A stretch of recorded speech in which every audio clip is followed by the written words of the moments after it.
Welcome to One Jamaica TV. This is the place of choice for all who love this country and want to see the nation succeed.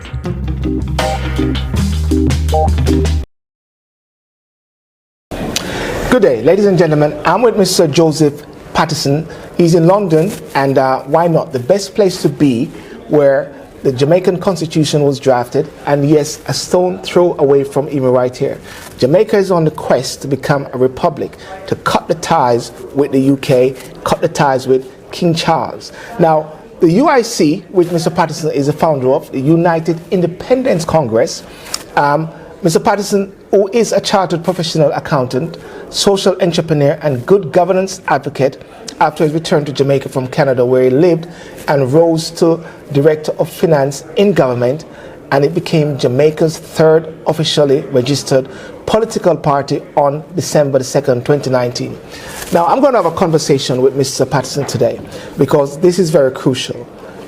Mr. Patterson, how are you doing, sir? I'm doing fine, thanks. How are you? Not bad, not bad. We have had our different interviews so far, online, virtual, but it is good that you're here in London. My first question to you, why did you leave Jamaica? Well, I have only left Jamaica to come and spend some time with the diaspora here. Yes. But I'm shortly returning. You're shortly returning. And I have no plans to ever leave Jamaica on a permanent basis ever again. Fantastic. Yeah. Well, it's glad that you said that. And I'd like to ask you, first of all, and for those who may not have watched even the initial shows that we had before, those who do not know about you, because this is the first time I'm sitting down with you, tell us about yourself and UIC to Jamaicans in the diaspora. Sure. Well, as you know, the UIC was formed on December 2nd, 2019. Prior to that, I had lived in Canada for a number of years. I left Jamaica when I was around 23 years old. Yes. And I returned at 40 years old, 2011 to be exact. The next 2 years of my sojourn in Jamaica was one where I spent the time evaluating where Jamaica has come from and where it has reached at that time. And it was clear to me that we could not depend on or trust the two existing traditional parties to bring about the kind of governance, good governance, that Jamaica needed. And so I spent the next 10 years working on building the UIC. From its principles, its founding principles, its constitution, its policies, its manifesto, and trying to bring together Jamaicans from desperate groups to say, let us work together to build this new political party. And is that why you call it independence? Exactly. So if you notice, the name says United Independence Congress. So we want to unite all the independent thinkers. We want them to be a Congress, so this is not a dictatorial system. And we want to make sure that we have all Jamaicans who are interested in nation building and good governance to come to the table and help us build this new movement. That's very interesting. So you're talking about the third political party, but there have been different political parties who are third. You got the NDM before, and I think there was another one. What made you think that now is the time for a third political party to raise its head in Jamaica, to be an alternative? Well, the time has always been opportune, because you might recall the two major parties we have, they were really the product of three groups. The plantocracy of the day, that is the rich elites that own the land and properties and the capital of the country, those who benefited from slavery and now owned the assets of the country. So that group, the plantocracy, they, together with the media, which they controlled, actually created two controlled oppositions, two parties, to push out Marcus Garvey and to eliminate the Marcus Garvey party, which was the first true. As UNI. That was called the PPP. PPP, yes. So when that party was, and he of course did the UNIA. Now, so Marcus Garvey was the first Jamaican to organize a political party, and it was a grassroots party, meaning it's owned by the people. The two parties that came after, and which was used by the plantocracy to displace him and get rid of his party, those two now are not really grassroots party. They are owned and controlled by the plantocracy, which today we call the PSOJ, which funds them. And you might know this. They are funded almost equally. The only time there's a change in funding is if one or the other strays too far from the PSOJ oligarch's position. So in effect, when Jamaicans go to the poll, whether they vote for one or the other, they're really voting for the PSOJ oligarchs. Right. Interesting. And also Marcus Garvey won a seat while he was in prison as well. Yes. Straight from the grassroots. They tried to lock him up to prevent him, and the people still elected him. Just like in 2021, when I led the demonstration, they locked me up as well. It's interesting you talk about Marcus Garvey, and a lot of people are interested in Marcus Garvey. It seems that Marcus Garvey's name keep coming up a lot, his teachings keep coming up a lot, but somehow his principles are not being adhered to from the top. Yes, because the whole aim of the current construct in Jamaica is to prevent the people from ever being truly free. It is to ensure that a small minority controls the assets of Jamaica, controls the capital of Jamaica, controls the economy of Jamaica, so that the majority remains on the margins, and a small 1 to 10% controls 90% of the assets. That's very interesting, and I'm going to, when we touch on to even the Republic and the Constitution, that is going to be coming back again. But let's talk about your 10-point plan. Sure. Let's talk about the UIC and the 10-point plan, so people can get involved with the UIC. Yeah, sure. Well, first thing, I want to, the UIC, first and foremost, is what I like to call a rights-based party. Our focus is first on the rights of the Jamaican people, wanting to protect three things: the right to your life, liberty, and property. Now, outside of that, now you have policies of the party and when we form government. So here are 10 policies that we want to implement. The first one strikes at the heart of the crime problem that we have. We want to create what is called a youth employment solution. And this program ensures that every child... It's interesting I said yes. But my yes wasn't the fact that it's yes. It was yes. Exactly. So it is still yes. So yes, Jamaica will ensure that every young person that graduates from high school, if they're not going on to a post-secondary program, will be given a full-time paid job, so that they can actually learn on the job and build the skills and ethics that they need to have to be productive. So we're going to starve the gangs by pulling them away from that possibility. The second policy of the 10-point plan is what we call having, instead of a police force, having a police service. And instead of having a defense force that doesn't really have a clear mandate, we're going to clarify the mandate and make sure that the defense force becomes a defense service that fully protects our borders. Now, Selburn, if we fully protect our borders, the guns will stop coming, right?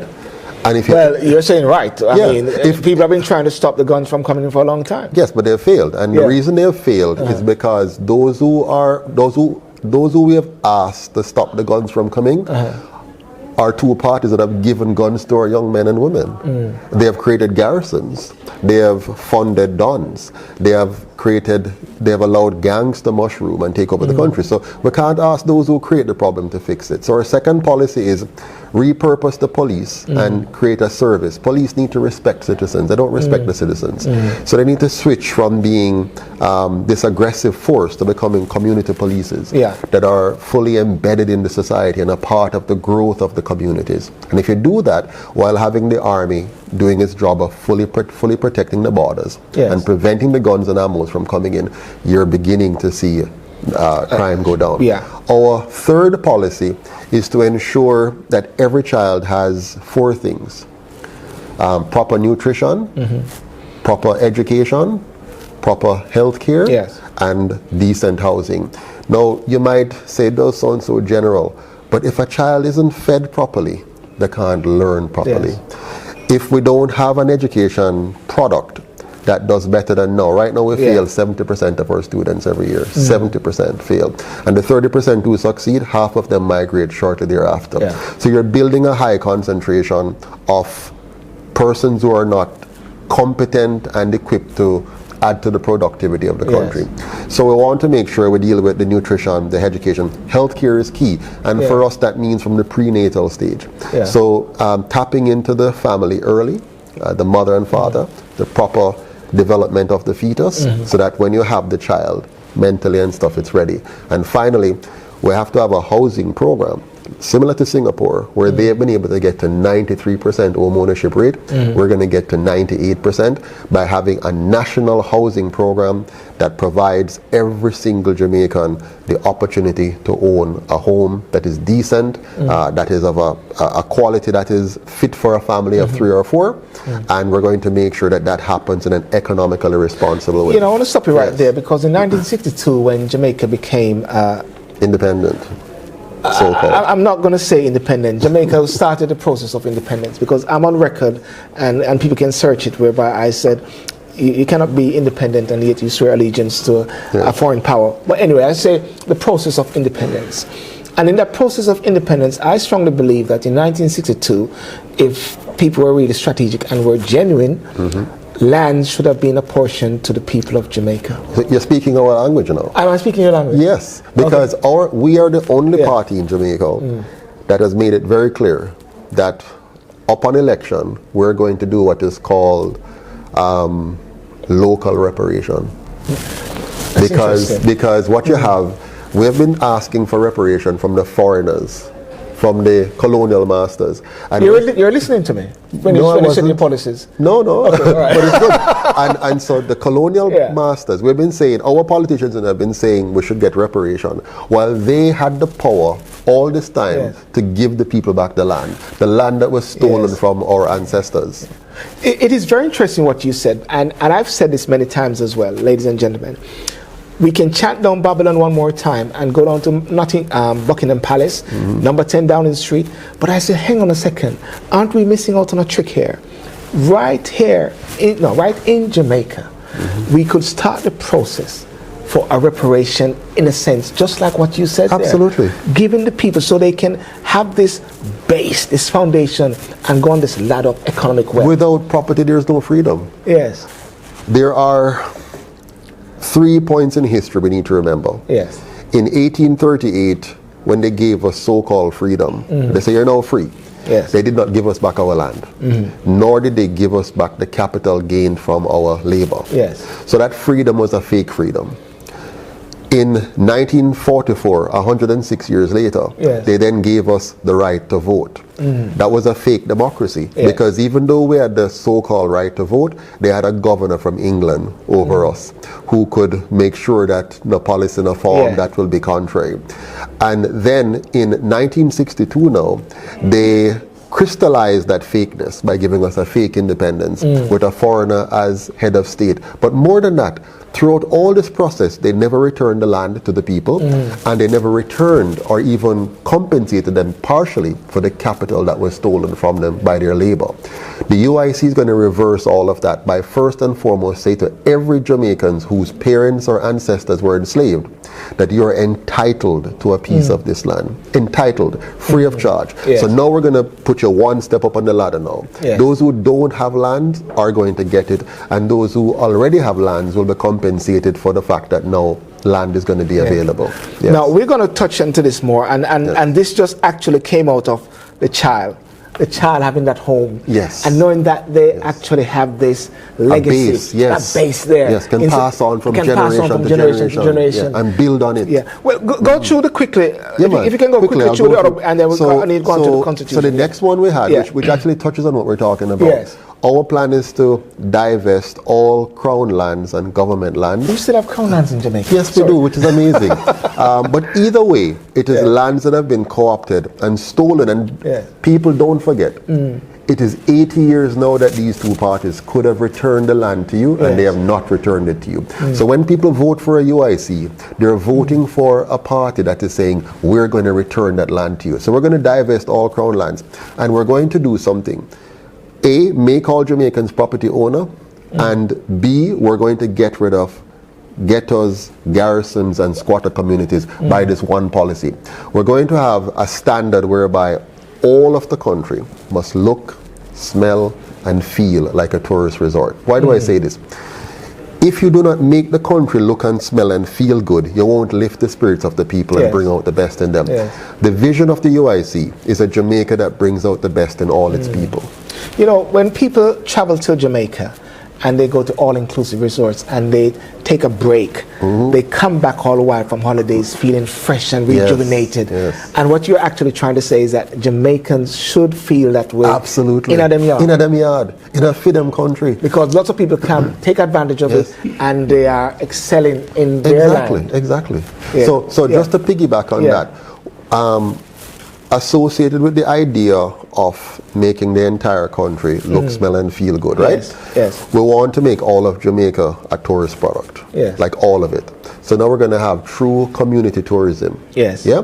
And this means, Selburn, that instead of the all-inclusive resort getting all the business, now the average Jamaican will have full access to the tourist market. Why? Because we have made this community look good, feel good, and smell good.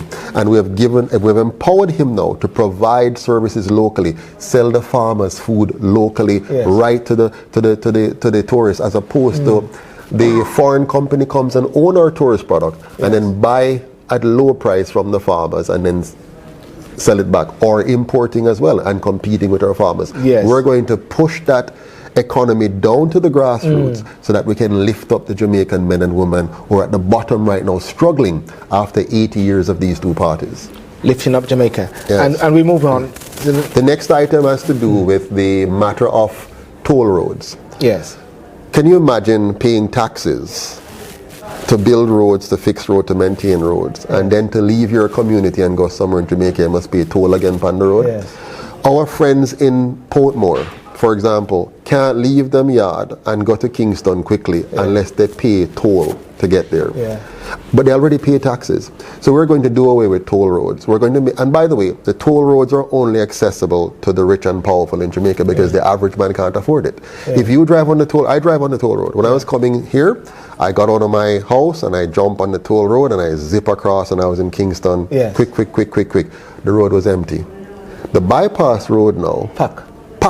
And full of pothole. Is that the causeway? Remember the causeway bridge? Right. So I'm talking about the bypass between Clarendon and Kingston. The toll road that runs that leg. Right. And then you have another toll now that takes you from Portmore into Kingston. That's the one you're talking about.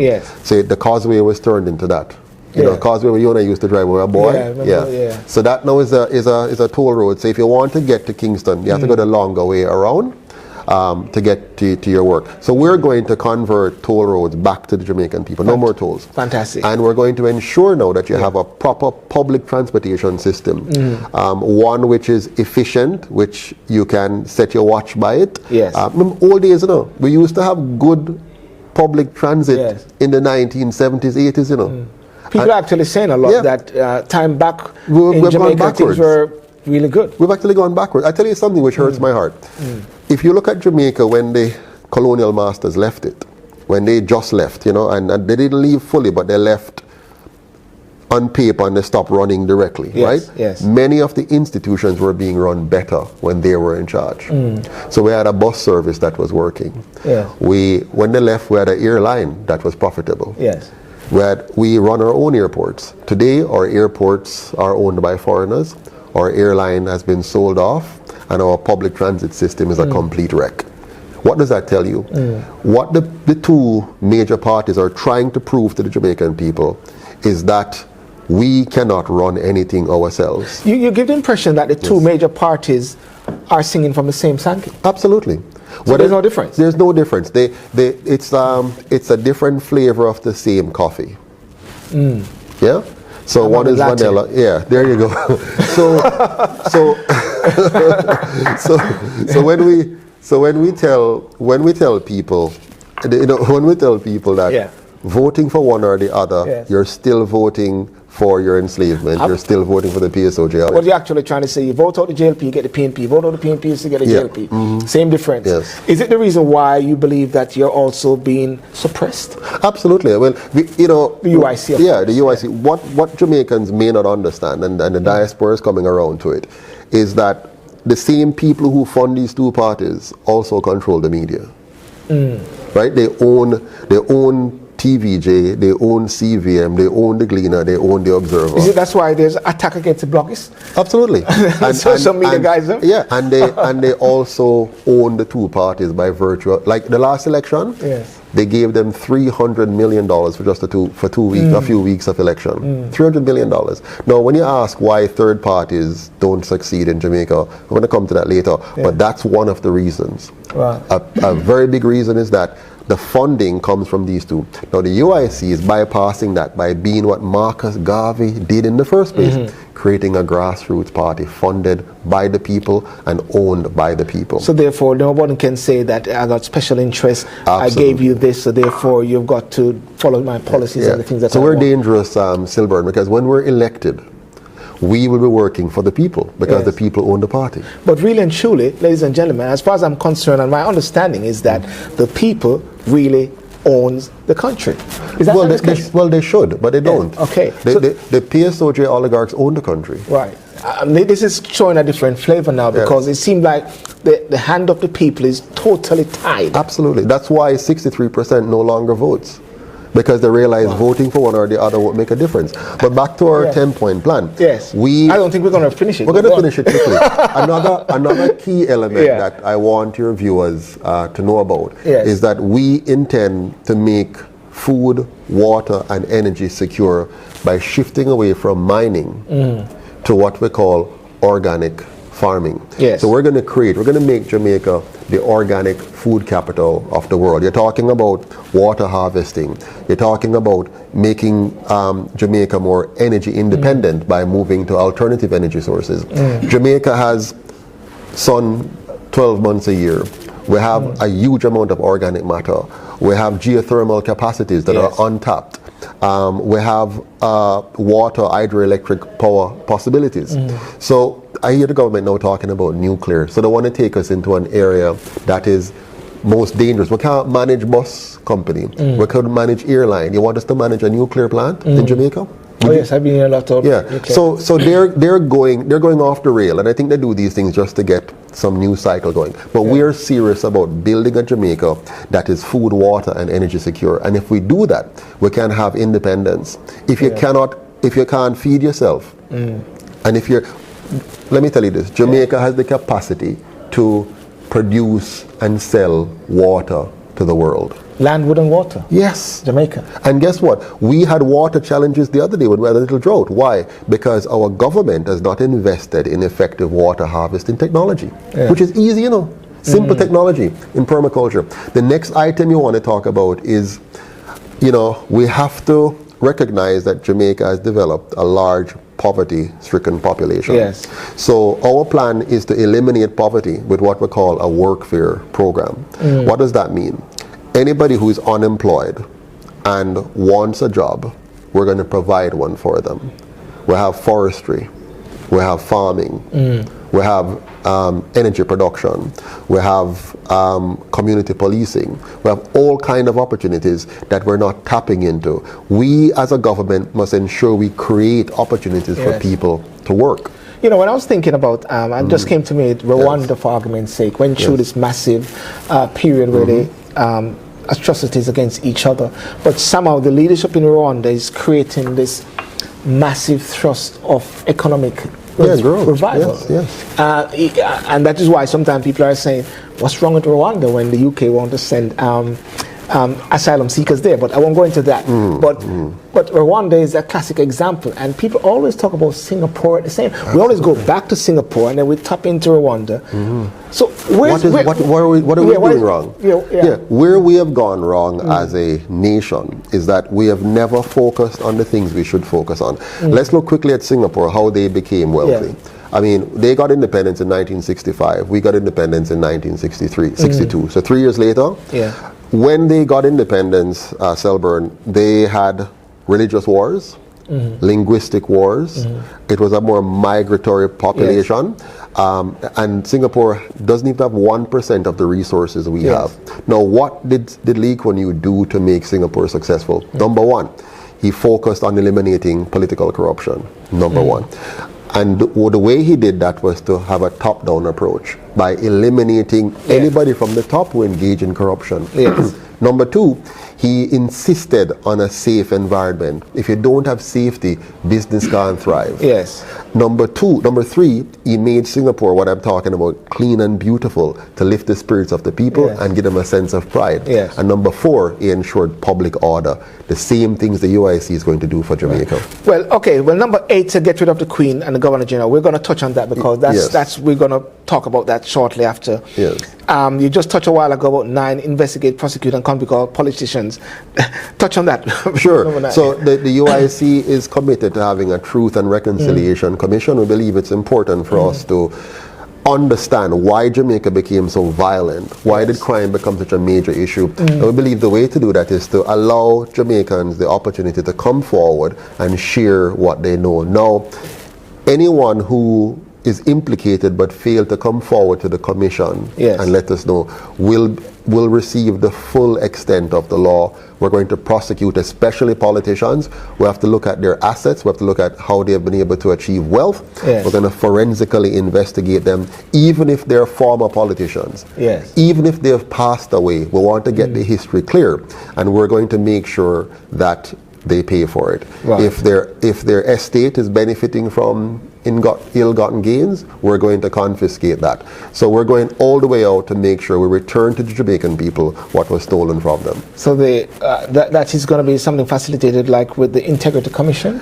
It's going to be a commission, yes, similar to the one that they had in South Africa. Yes. And it's going to be very transparent, very open, and it comes with an amnesty program. Yes. So persons who volunteer information, there are people who want to talk, but if they talk, they're implicating themselves. Yes. So I want to give them that freedom, and we collect all of that information so that posterity can have it documented. Right. Our history book, Selburn, must tell clearly why 800 people died in the 1980s election. It must help us understand why and how and through what means politicians gave guns to our boys and created the garrisons and the gangs and caused a dudus to rise and all these kind of things. And why Rastas were... And why Rastas were... they want to kill off dead or alive. Why Bustamante said bring them in dead or alive. You're right about that. You know, there's so much depth and there's so many... from our history books. So many things, I believe, under the carpet, in a way. But number 10, you say eliminate property taxes and duty and replace them with a single 10% income. In 1 minute on that one before we give a break. Sure. Yeah. Sure. So we are going to do the unthinkable. Yeah. We're going to eliminate property taxes. Why? Property tax is fraudulent. Yes. Because what you're saying is, I buy something, and then I must pay a tax on it in perpetuity, which means I rent the property from you. Yes. So property tax is a rent that you're paying for the property that you have bought. Yes. So we believe that's unjust, and the only way you can become a true property owner is if you pay one time if you buy something. Now remember, many Jamaicans should have had property and they don't have it. So when we give them that property for free, they won't be paying taxes on it anytime in the future. So the asset, just imagine a senior citizen, Selburn. You're a senior citizen in Jamaica and you slave and buy back the land that was stolen from your ancestors. You slave and buy back the land that was stolen from your ancestors, and then now you must pay a property tax on it forever. And as you get older now and your income level is going down, your stress level start to go up. Unfair. Because you have to find money now to pay for this. So we're going to make our seniors feel comfortable again without having to pay any property tax. It's totally unfair. Well, ladies and gentlemen, let's take a quick break, and we're going to come back and talk about Jamaica moving to a republic and with the revamp of the Constitution with Mr. Joseph Patterson. Thank you.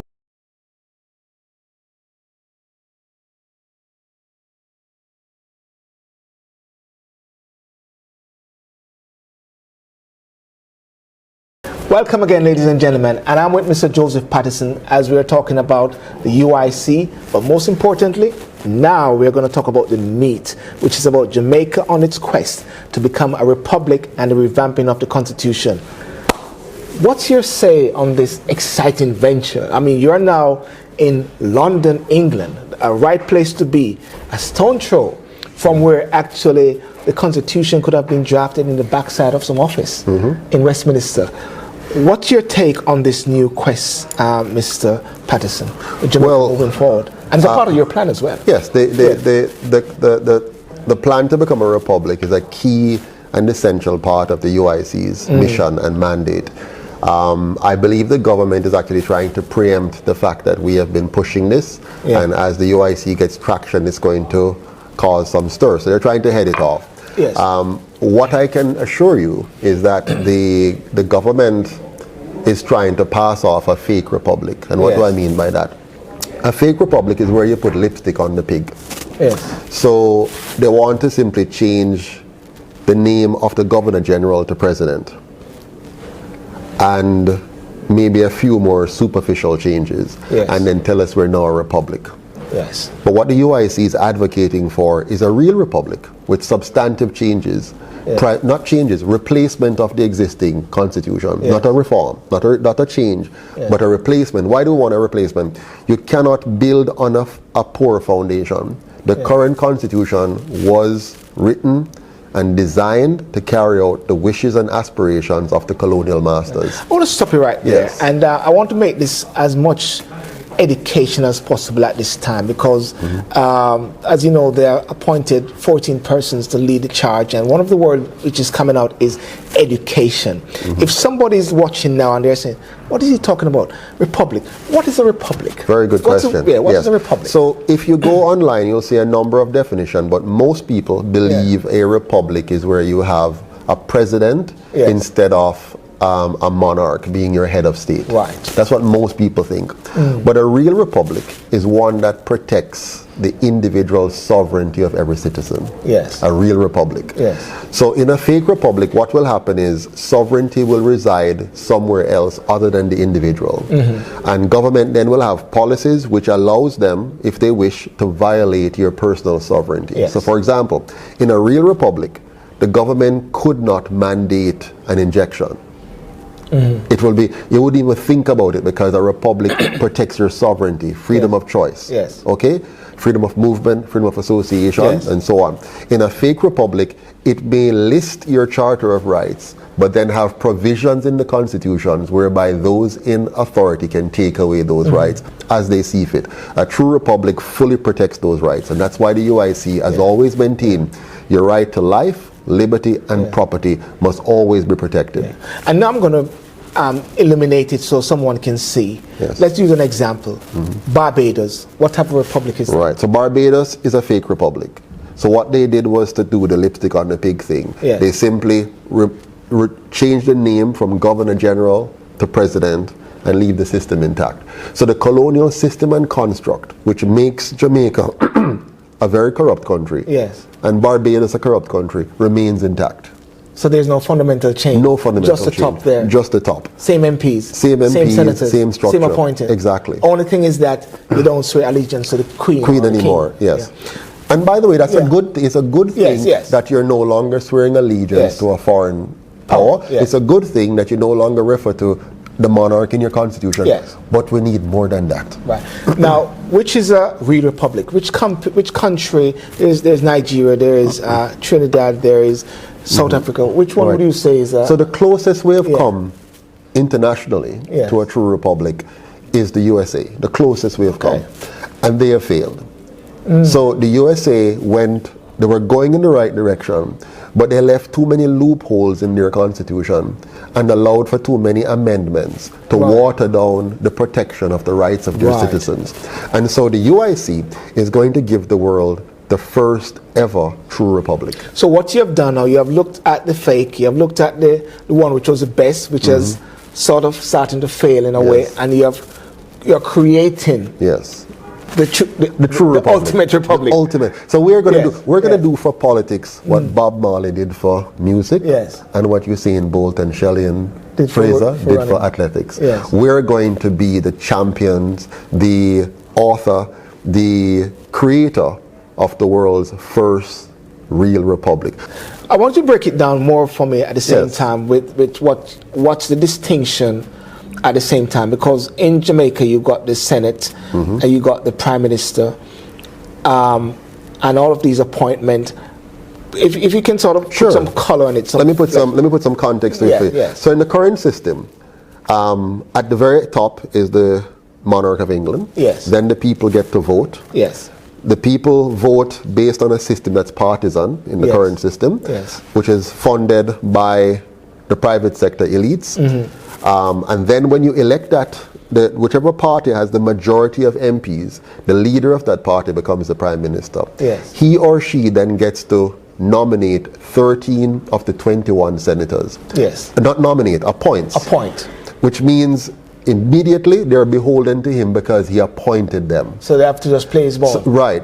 They don't have to, but I'll tell you why they're more inclined to. Yes. All the senators he appoints would love for him to further appoint them to a ministerial position. Right. So if you play your cards right and behave yourself, the prime minister may give you a ministerial position. For example, Ruel Reid, which was the education minister, yes. He was taken from a school as principal, made a senator by the prime minister so that he could then appoint him to minister of education. Yes. And then he realized he got into serious corruption scandal and had to resign and so on. So that's what happens. Then on the MP side now, all of the MPs from the prime minister's side are hoping and praying that he will appoint them to a ministerial position. So that makes the prime minister very, very powerful because he appoints the Senate, he appoints MPs, and he fixed the cabinet any which way he wants. He has absolute power on these matters. But in the UK, we do have that because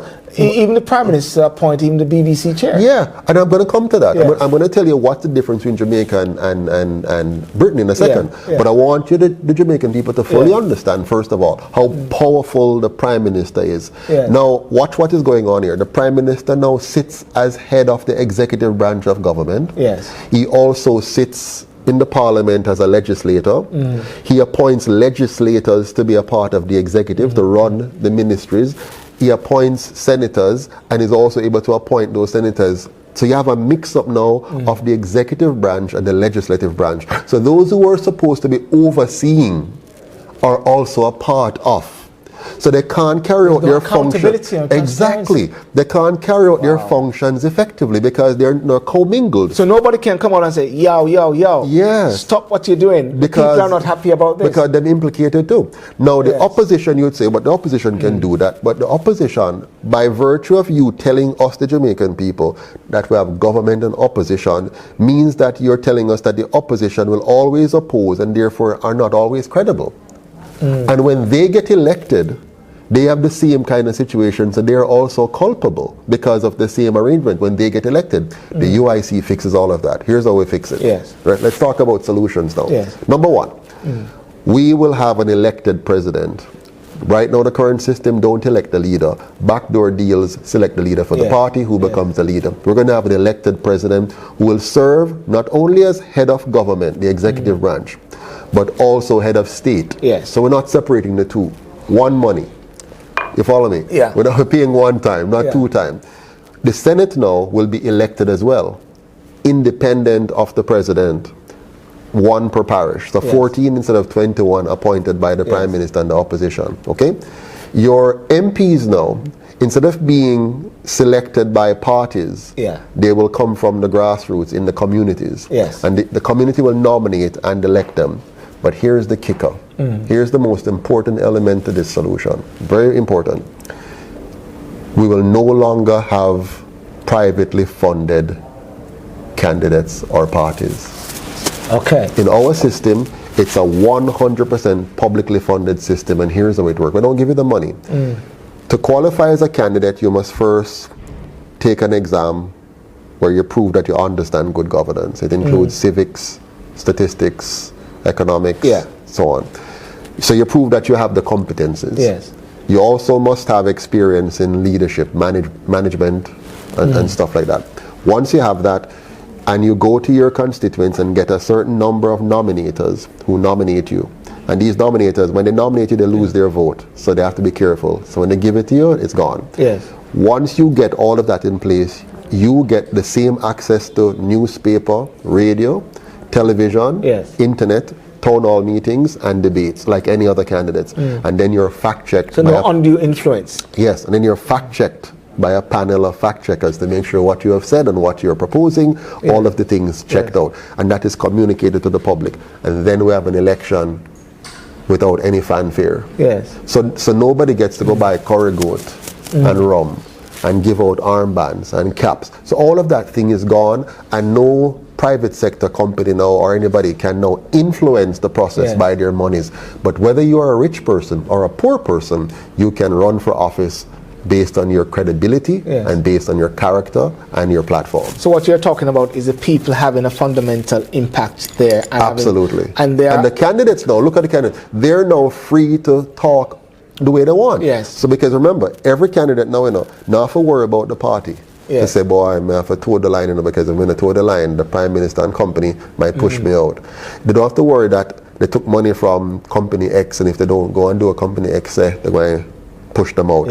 They're fully now beholden to the people, because the only way they get elected is by their performance, not by who is funding them or which party they belong to, which is why we call our system a non-partisan constitutional republic, because you don't have to be partisan to participate. You can be partisan if you want, but you don't have to be.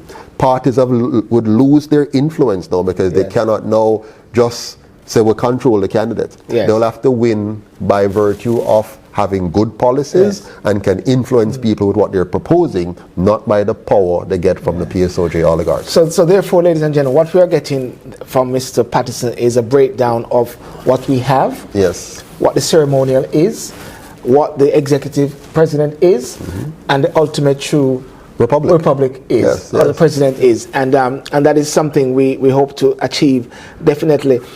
What is your, before we wrap up, what's your education process then, along with the, what do you think about the panel which has been established? It's a farce. No, that's a farce. And with the Constitution. No, that's a farce. So what the government is doing right now, all of it is a farce. What they're doing is trying to give us the impression that they're doing something constructive and meaningful. All they're doing is pulling the wool over our eyes. And remember, they tricked us in 1838, they tricked us in 1944, they tricked us in 1962. We cannot afford for them to trick us again. Because here's what's going to happen, Selburn. They're going to put forward a referendum to the people, right? They're going to put forward one. They're going to come up with a fake thing, and they're going to put forward a referendum statement and say, vote yes or no. If the people vote no, which they should, if they vote no, they're going to say, see, we want to stay with the monarchy. Which gives them still the same power. Yes. If the people vote yes, with the ceremonial. You get a fake republic. So therefore, which keep the same system in place. So therefore, it's important for. So how do we? How would you break that up then? Right. The only way we get out of this is by the people deciding that they're not going to support this process. They're going to support the UIC's agenda. So the people have to get behind, and that's what we're doing. We're building momentum now. By the time we have the next election, we're going to bring the entire nation with us to say we don't want what you're offering. We're not just going to vote yes or no. We don't want it. We want a real republic. And they have two options when we're going to take to the streets of them. When we go out there, they're locked up again. Yeah, man. Not just me. The whole country not going to have to lock up. We're going to say very simple. You have two choices, the two of you.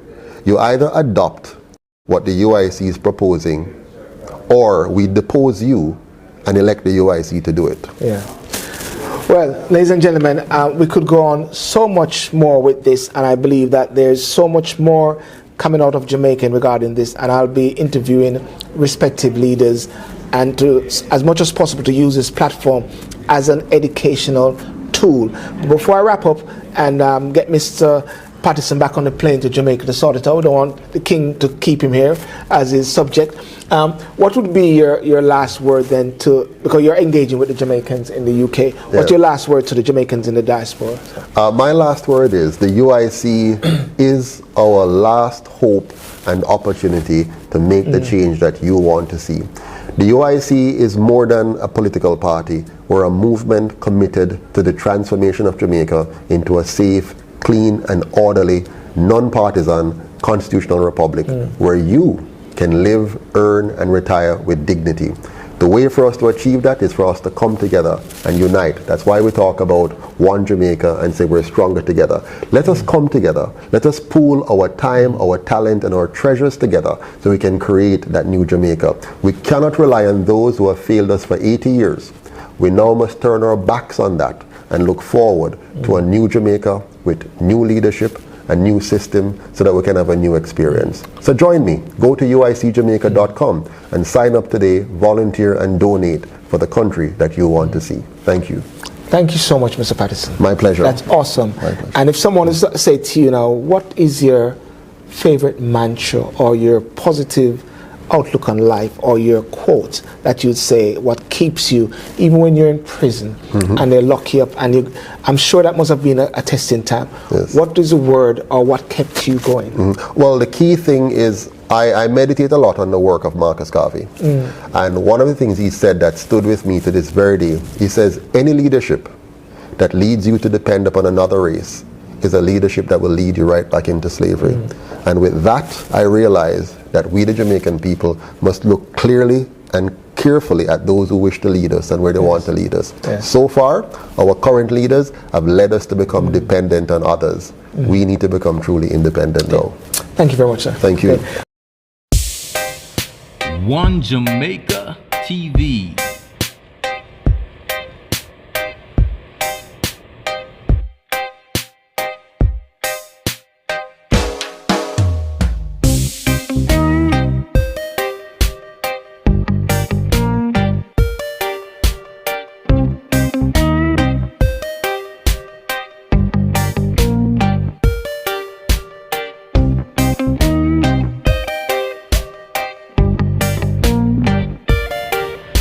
One Jamaica TV.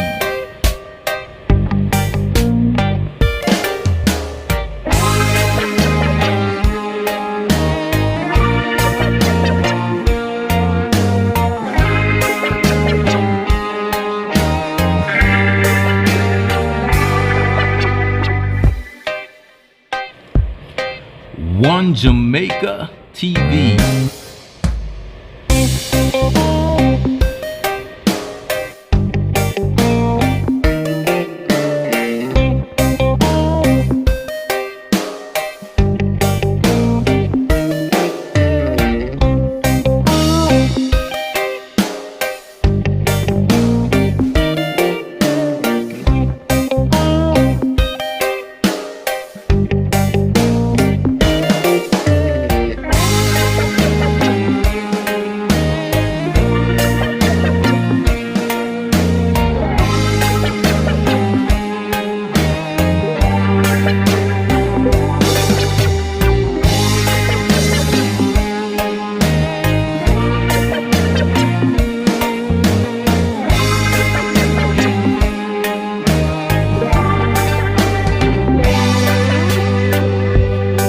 One Jamaica